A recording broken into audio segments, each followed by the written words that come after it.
Memperbaharui kondisi terkini dalam penanganan virus corona atau COVID-19 di Kabupaten Banjar, tim gugus tugas tanggap darurat bencana non-alam kembali menggelar konferensi pers di Comment Center Barokah Martapura. Konferensi pers ini dipimpin Sekda Banjar, didampingi Kepala Dinas Kesehatan Kabupaten Banjar, Kepala Dinas Kominfo, Statistik dan Persandian Kabupaten Banjar, dan Dim 1006 Martapura, dan rekan-rekan jurnalis Banjar yang berkomunikasi melalui video conference.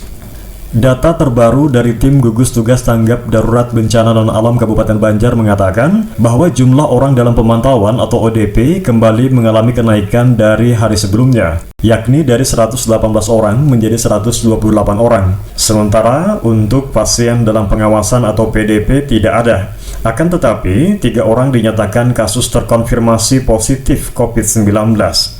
Sekda Banjar berharap agar orang dalam pemantauan atau ODP tidak berubah statusnya menjadi pasien dalam pengawasan, sehingga tidak ada lagi penambahan kasus positif COVID-19 di Kabupaten Banjar.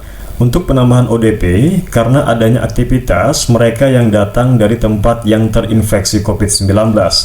Sekda Banjar juga menambahkan, untuk menekan penyebaran COVID-19 akan dilakukan pembatasan sosial atau karantina bagi orang dalam pemantauan atau ODP. Adapun pembatasan sosial tersebut ada 2, yaitu pembatasan sosial terpusat dan pembatasan sosial di rumah.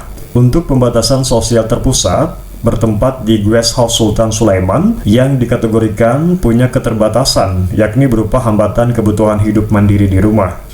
Guest House Sultan Sulaiman sendiri memiliki 18 kamar, dan tempat ini akan menjadi isolasi bagi ODP selama pemberlakuan social distancing.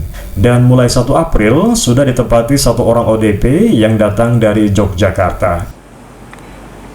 Perlu kami informasikan seperti yang kami sampaikan kemarin terkait dengan upaya kita menekan penyebaran virus Corona Disease 19 di Kabupaten Banjar.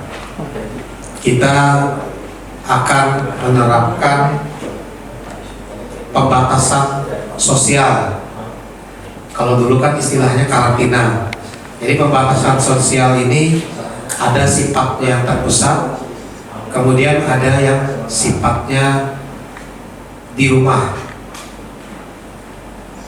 Pembatasan sosial 2 ini yang di terpusat dan di rumah diberlakukan kepada orang dalam pemantauan yang kita kategorikan mempunyai keterbatasan, hambatan untuk memenuhi kebutuhan hidupnya sehari-hari,